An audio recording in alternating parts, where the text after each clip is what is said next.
नमस्कार दोस्तों, मैं सौरभ डीआरएक्स में आप सभी का एक बार फिर से स्वागत करता हूं। आज की इस वीडियो में हम बात करेंगे मेडिकल टर्मिनेशन ऑफ प्रेगनेंसी को लेकर।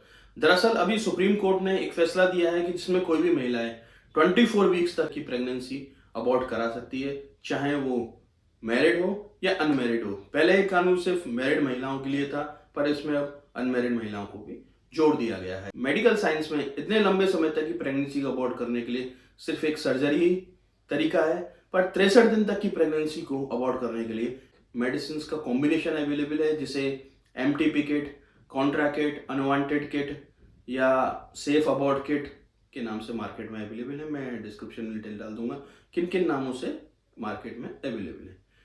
कुछ स्टेट में ये मेडिसिन टोटली बैन है, वहां आपको किसी भी स्थिति में अवेलेबल नहीं होगी, पर भारत में कुछ स्टेट में इसको डॉक्टर के प्रिस्क्रिप्शन पे ओपन छोड़ा गया है, वहां डॉक्टर आपको इस मेडिसिन को प्रिस्क्राइब कर सकता है। ये जो मेडिसिन है वो कुछ 5 टैबलेट आती है इसके अंदर, और किट आती है, यानी कि 5 टैबलेट की किट है। और पहली बात मैं आपको क्लियर कर दूं कि कोई भी महिला अगर इस मेडिसिन का उपयोग कर रही है तो उसको पूरी की पूरी 5 टैबलेट का उपयोग करना है। जो भी इसको लेकर क्वेरीज आती है, क्वेश्चन आते हैं, उनके बारे में मैं आपको बाद में बताऊंगा कि किस तरीके के क्वेश्चन अधिकतर महिलाओं के द्वारा पूछे जाते हैं, वो भी मैं आपके कोशिश करूंगा कि क्लियर किए जाए। तो इसमें जो मेन गोली आती है वो आती है माइफेप्रिस्टोन की, और सेकेंडरी जो 4 टैबलेट आती है वो आती है मीसोप्रिस्टोल की। इसमें जो माइफेप्रिस्टोन होती है वो 200 मिलीग्राम होती है, और जो चार टैबलेट होती है मीसोप्रिस्टोल की होती है, जो कि 200 माइक्रोग्राम ईच होती है। कुल मिला के 800 माइक्रोग्राम होती है। माइफेप्रिस्टोन जो इंडोमेट्रियम लेयर होती है यूट्रस में, उसमें ब्लड सप्लाई को बंद करती है, जिससे कि फीटस की ग्रोथ रुक जाती है और उसको कोई भी न्यूट्रिशन वगैरह कुछ भी नहीं मिलता है। और इसमें जो मीसोप्रिस्टोल है वो एक सिंथेटिक प्रोस्टाग्लैंडिन है, जो कि सर्वेक्स की मसल को सॉफ्ट करता है और यूट्रस को कॉन्ट्रैक्ट कर उसके साइज को छोटा करता है, जिससे कि जो भी डेड पार्टिकल आपकी बॉडी में अब रह गया है उसको फ्लश करने में आसानी हो। अब ये लेनी किस तरीके से पड़ती है? दरअसल प्रेगनेंसी की कैलकुलेशन ही सबसे टिपिकल टास्क होता है कि कितने दिन की प्रेगनेंसी है।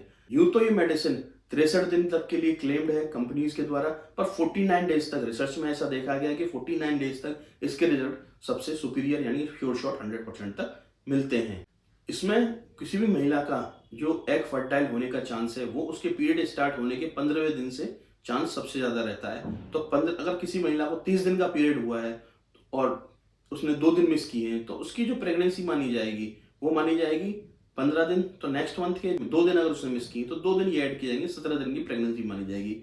या किसी महिला ने 20 दिन मिस किए तो 15 दिन पहले दिन महीने के और 20 दिन इस महीने के, यानी उसकी प्रेगनेंसी 35 दिन की काउंट की जाएगी।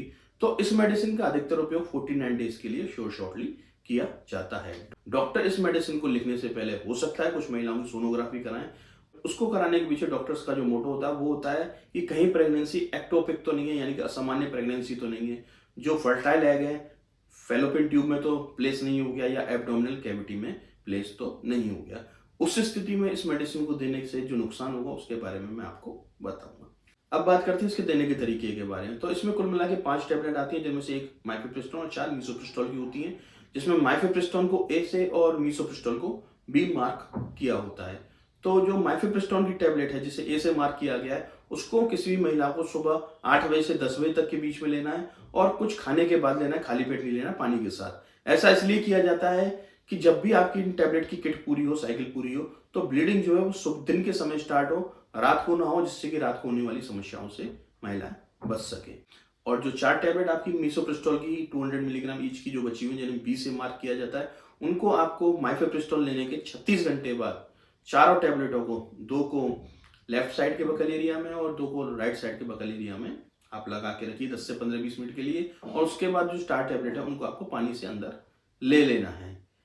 इसमें आप देखेंगे कि 4 से 6 घंटे बाद आपकी ब्लीडिंग स्टार्ट हो चुकी होगी। कुछ महिलाओं में देखा गया है कि इस तरीके की किट लेने के बाद भी ब्लीडिंग स्टार्ट नहीं होती है, तो उस स्थिति में आपको 6 से 7 घंटे तक इंतजार करना है, और 6 से 7 घंटे बाद भी अगर ब्लीडिंग स्टार्ट नहीं होती है, आपको जो मीसोप्रिस्टोल की जो 4 टैबलेट है उस वाली किट को दोबारा से यूज करना है।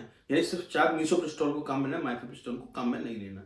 तो मीसोप्रिस्टोल को काम में सेम उसी तरीके से लेना है कि 2 आपको राइट साइड बकल एरिया में और 2 लेफ्ट साइड बकल एरिया में 15 से 20 मिनट के लिए लगाए रखनी है, और उसके बाद आपको पानी से अंदर गटक लेनी है।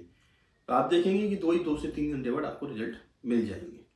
इस किट को लेकर कुछ महिलाओं के मन में कुछ डाउट्स रहते हैं तो उनके बारे में मैं आपको बताता हूँ। पहला है कि कुछ महिलाओं को क्वेश्चन रहता है कि माइफेप्रिस्टोल लेने के बाद अगर ब्लीडिंग स्टार्ट हो जाती है तो उनको मीसोप्रिस्टोल की टैबलेट लेनी है। दरअसल बिल्कुल लेनी है, क्योंकि पहली बात तो ये किट फॉर्म में है तो हमें पूरी किट कंप्लीट करनी होती है। दूसरी बात, मीसोप्रिस्टोल का जो वर्क ऑफ एक्शन है, मोड ऑफ एक्शन है, वो माइफेप्रिस्टोल से बिल्कुल अलग है। अगर आप मीसोप्रिस्टोल नहीं लेंगे और जो यूट्रस है वो कॉन्ट्रैक्ट नहीं होगा तो पूरी अच्छी तरीके से जो अबॉर्शन है वो नहीं होगा और हो सकता है फीटस का कोई पार्टिकल महिला के शरीर में रह जाए। दूसरा जो डाउट रहता है कि पीरियड्स जो नेक्स्ट आएंगे वो कब आएंगे। नेक्स्ट पीरियड जब आपने टैब ब्लीडिंग स्टार्ट हुई है उससे आप 30 दिन बाद काउंट कर लेंगे, नेक्स्ट पीरियड सेम उसी तरीके से 30 दिन बाद अपने आप आ जाएंगे। तीसरा क्वेश्चन जो रहता है कि इससे कहीं कोई किसी तरीके का कोई फर्टिलिटी पे इफेक्ट तो नहीं पड़ता या आगे बच्चे होने में। दरअसल इससे फर्टिलिटी पे कोई किसी भी तरीके का इफेक्ट नहीं पड़ता, पर हार्मोनल इम्बेलेंस अच्छा वाला हो सकता है। तो उस स्थिति में कुछ केसेस में देखा है जो न्यूली वेड्स कपल होते हैं वो पहले तो लापरवाही कर जाते हैं और इस तरीके की समस्या उनके सामने आती है, तो उनसे निवेदन है कि आप इस तरीके की किट नहीं लें। कुछ केसेस में देखा गया है कि जब भी न्यूली वेड्स कपल ने इस तरीके की मेडिसिन ली है उनको आगे प्रेगनेंसी कंसीव करने में 4-5 साल तक का इंतजार करना पड़ा है, बहुत सारे ट्रीटमेंट और बहुत सारी टेस्टिंग से गुजरना पड़ा है। अब बात करते हैं इसके साइड इफेक्ट के बारे में। देखिए, इससे एब्डोमिनल क्रैम्प्स की समस्या हो सकती है, पेट में मरोड़ की समस्या, कमर में दर्द हो सकता है, घबराहट, बेचैनी, उल्टी की समस्या आ सकती है, सर में दर्द हो सकता है, दस्त हो सकता है। तो उल्टी, घबराहट, बेचैनी की समस्या अगर आपको हो रही तो उस स्थिति में आपको ऑनडेम MD4 टैबलेट लेनी है। स्क्रीन पे आपके आ रही होगी, डिस्क्रिप्शन में भी मैं डिटेल डाल दूंगा। और अगर कमर में दर्द हो रहा है, पेट में मरोड़ की समस्या हो रही है तो उसके लिए आपको सिर्फ आइबुप्रोफेन टैबलेट लेनी है, जो कि सिर्फ एक पेन किलर है, दर्द का काम करती है। बाकी कोई भी एसिक्लोफेनेक, डिक्लोफेनेक, ट्रोटावेरिन, मीफेनामिक एसिड नहीं लेनी है, क्योंकि ये सब जो मेडिसिन है वो कहीं ना कहीं मसल्स को रिलैक्स करती हैं और जो मीसोप्रेस्टोल का मोड ऑफ एक्शन है उसमें बाधा लाती हैं। क्योंकि मीसोप्रेस्टोल मसल्स को कॉन्ट्रैक्ट करता है और बाकी जो पेन किलर आती है वो मसल्स को रिलैक्स करती हैं और रिजल्ट उतने बेटर नहीं मिल पाते हैं। इसको लेते समय कुछ सावधानी रखनी है कि जैसे जो महिलाएं हार्ट पेशेंट हैं, किडनी की पेशेंट है, लिवर की पेशेंट है या यूट्रस की कोई समस्या है तो इस मेडिसिन का उपयोग करने से पहले आप डॉक्टर की सलाह बिल्कुल ले लें। अगर कुछ महिलाएं लैक्टेटिंग मदर हैं तो स्थिति में आपको करना है कि इसका जो रिजल्ट बॉडी में रहता है वो 24 से 48 घंटे तक रहता है, तो 24 से 48 घंटे तक आपको बच्चों को फीड नहीं कराना है। तो उम्मीद है आपको मेरे द्वारा दी हुई जानकारी पसंद आई होगी। तो हमारे चैनल को सब्सक्राइब कीजिए, वीडियोस को लाइक कीजिए और शेयर कीजिए, जिससे कि ज़्यादा से ज़्यादा लोग इस तरीके की किट्स के बारे में, साइड इफेक्ट्स के बारे में जान सकें। और क्विक रिप्लाई के लिए हमें इंस्टाग्राम पे फॉलो कीजिए, जिससे आपकी कोई भी क्वेरी उसका क्विक रिप्लाई मिल सके। और फिर भी इस मेडिसिन के बारे में कुछ और जानना चाहते हैं तो हमसे कमेंट बॉक्स में पूछ सकते हैं। स्वस्थ रहिए, मस्त रहिए। जय हिंद, जय भारत।